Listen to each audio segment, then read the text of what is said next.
जहाँ पर अपना एक छोटा सा आश्रम था जो इन दुष्ट लोगों ने सुहाया नहीं, जिनकी रोजी रोटी बंद हुई थी झूठों की, और वहाँ झूठा प्रचार करके जनता को भ्रमित किया, मुख्यमंत्री को भ्रमित किया, क्योंकि वो भी आर्य समाजी है।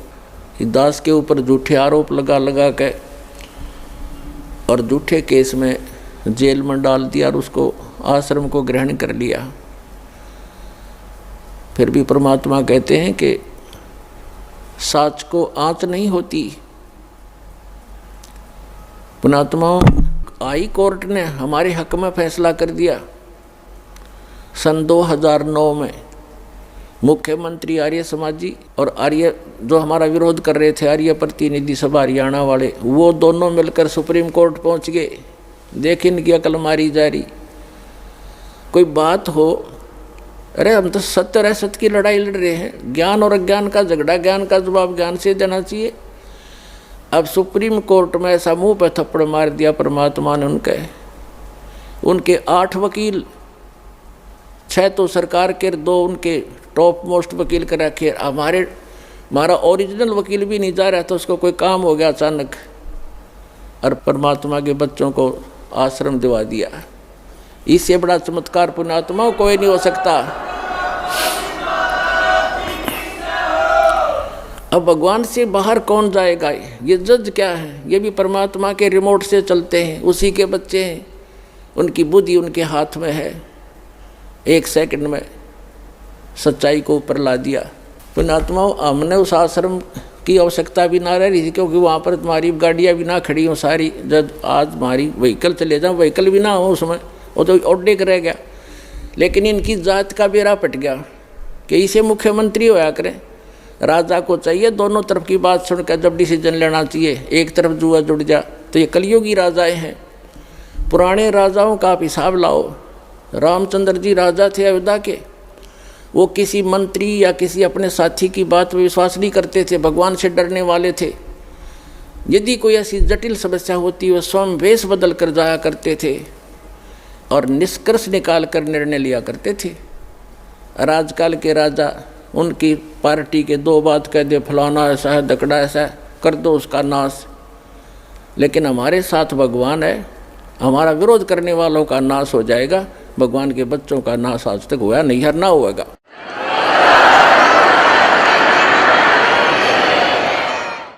और हम ना किसी का बुरा सोचा और ना सोचते। तो पुण्यात्माओं, ये गंदा लोक है, और अब और गंदे विचार हो गए हमारे। भगवान से डर रहा नहीं, और जब तक ज्ञान नहीं होगा अध्यात्म, तो भगवान से डरना छोड़ देता आदमी, और तभी मार खाता है। और ज्ञान होगा फिर, जैसे बच्चा छोटा सा होता है, वो कोई तार नीचे गिर गया हो लूज हो के, और वहाँ से कोई स्पार्क को ज्वाइंट हो, उसका स्पार्किंग हो रही है, उसको आतिशबाजी जानकर उसको भी पकड़ लेता है छोटा बच्चा और मर जाता है। जब वो बच्चा सियाना होता है, उसका दिमाग सही काम करता है, तो फिर वो डर बताते हैं उसको कि इसमें बिजली हाथ मत लगाना। फिर वो बच्चा औरों को भी बचाता है कि इसके निकट ना जाना, स्पार्क है, बिजली है, इसमें मर जाएगा, आप भी बचाएगा, औरों को बचाएगा। तो इसी प्रकार जैसे कोई बच्चा कोई बोतल रखी है जिसमें विष हो, और वो लगा के मुंह को पी लेता, उसको पता ही नहीं, मर जाता है। तो पुण्यात्मा, जब उस बालक को ज्ञान होगा, बड़ा हो जाएगा, उस पर लिखा है विष है, तो वो आप भी नहीं हाथ लाओ और दूसरों को भी निलाने देगा कि इसके हाथ ना लगाना, इसमें जहर है। तो पुण्यात्मा, जो गलतियां आज हम कर रहे हैं, हम तत्व ज्ञान अध्यात्म ज्ञान की कमी के कारण वो विष पान कर रहे हैं, स्पार्क वाला तार पकड़ रहे हैं, रिश्वत लेकर और चोरी करके, जारी करके, मिलावट करके, और एक दूसरे को अपनी ताकत का दुरुपयोग करके सता के हम विष पान कर रहे हैं। और जब ज्ञान होगा, हाथ भी नहीं लावेंगे, चाहे कुछ भी हो, भूखे मर लेंगे पर बुराई नहीं कर सकते। जैसे कर का जहर का रंग होरी हो, कहो कौन तिस खावे राम रंग होरी हो। कोई सत्संग मिला है तो सबसे पहले मालिक ने हमारे को शिक्षा देनी पड़ी, और इस शिक्षा के बिना हम भगवान को पहचान नहीं सके थे। उनको मालूम था कि ये खूब बिगड़ेंगे, शिक्षा होते ही ये खूब अवाम उड़ेंगे, वैज्ञानिक पाक गए हैं बना के परमात्मा गॉड गिवन मटेरियल पर अनुसंधान करके ये भगवान से दूर करने लग गए, आप भी होने लगे। कहीं भगवान नहीं है, एक विश्व नियम है, एक एलिमेंट खोज लिया है, उससे सब कुछ बनता है। वो एलिमेंट किसने बनाया? इन वैज्ञानिकों ने बना दिया। परमात्मा के मटेरियल के ऊपर बकवाद करते हैं। अगर 2 वर्ष वर्षा ना हुआ ना, ये वैज्ञानिक भी इनके सारे इंस्ट्रूमेंट अड़क पड़े जड़े, जंग लाग जाए इनके अंदर। भगवान के रहम को भुला दिया।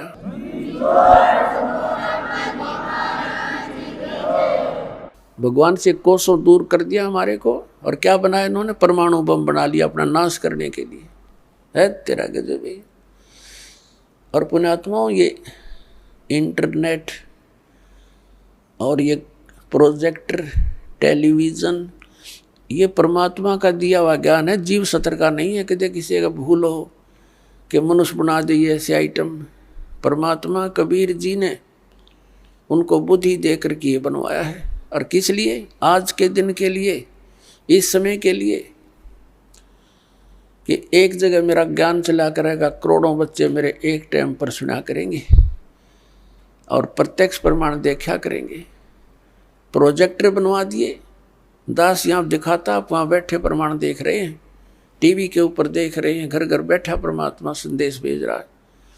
मालिक को मालूम था, क्योंकि काल ने कहा था, परमात्मा कबीर जी से प्रार्थना की थी, चापलूसी करके के 3 युगों में जीव कम ले जाना, और 4था युग जब कलयुग आवे, तब तब शरण जीव बहु जावे। ऐसा वचन हर मोय दीजै, तब तुम गमन संसार ही कीजै। परमात्मा के चरण पकड़ के वचनबद्ध कर लिया था कि 3 युगों में जीव वापस कम ले जाना, और 4था युग जब कलयुग आवे, तब तब शरण जीव बहु जावे। फिर वैसे गणे कितने ले जिए 4थे युग में? तो परमात्मा ने कहा था ठीक है, मैं वचनबद्ध हुआ और 4थे युग कलयुग में जीव ले जाऊंगा। तब एकदम जब देख लिया ना वचनबद्ध हो गए, उसी समय आंखें पलट ली भस्मासुर की तरह, और कहने लगा, बेशक कलयुग में तुम आ जाना, कलयुग में ऐसे कर दूंगा इन प्राणियों को कि ये भक्ति योग्य नहीं रहेंगे, इनके इतने मलिन आत्मा कर दूंगा, और मंदिर, मस्जिद और छोटी तीर्थों पर, इनके ऊपर, धामों के ऊपर आश्रित कर दूंगा, और देवी देवताओं की पूजा पर इनको आरूढ़ कर दूंगा। आपकी कोई भी बात नहीं सुनेगा, और आ जाना बेशक। बेशक कहा था, जोग जीत जाओ संसारा, जीव न माने कहा तुम्हारा, जीव तुम्हारा कहा न माने, हमारी ओढ़ हो बाद बखाने। ऐसे उल्टे पाठ पढ़वा दूंगा अपने नकली दूध बेच के, कि तुम्हारे साथ तुम्हारे ही बच्चे वाद विवाद क्या करेंगे मेरी और मेरा पक्ष में हो करके, जैसे परमात्मा 600 वर्ष पहले आए थे। उस समय वो क्यों आए थे? इसलिए आए थे कि इस कलयुग में वो मेरे बच्चे मुझे पहचान लेंगे। वो लीला करके चले गए जो भगवान किया करता है। अब उस भगवान के पहचानने में हमें बहुत आसानी हो गई है। यदि 600 वर्ष पहले परमात्मा ना आते तो हम कैसे पहचानते परमात्मा कौन है? भगवान जो लीला किया करते हैं वो प्रत्येक युग में ऐसी ही करते हैं, और उन लीलाओं का प्रमाण हमारे सदग्रंथों में मिलता है। पवित्र 4 वेदों में परमेश्वर की वो महिमा का गुणगान है जो भगवान किया करता है। तो वो लीलाएं किसने की? वो 600 वर्ष पहले बनारस में, काशी शहर में, भारतवर्ष के इस पावन धरती पर आए थे, दुल्हा रूप में, धानक रूप में रहे थे 120 वर्ष। वो कबीर परमात्मा, उन्होंने वो लीलाएं की हैं जो वेदों में प्रमाण है जिनका। तो who is God? Kabir is God. परमात्मा कौन है? कबीर साहब परमात्मा है। और परमेश्वर ने 600 वर्ष पहले कहा था वेद मेरा भेद है, मैं ना वेदन के माही, और जौन वेद से मैं मिलूं ये वेद जानते नहीं। परमात्मा ने कहा था कि ये चारों वेद मेरा ही भेद यानी मेरी महिमा का गुणगान ही कर रहे हैं, लेकिन इन चार वेदों में वर्णित विधि से मेरी प्राप्ति नहीं हो सकती, सतलोक प्राप्ति नहीं हो सकती, अमरलोक प्राप्ति नहीं हो सकती। इनमें पूजा की विधि नहीं है वो जो सतलोक जा सके हम।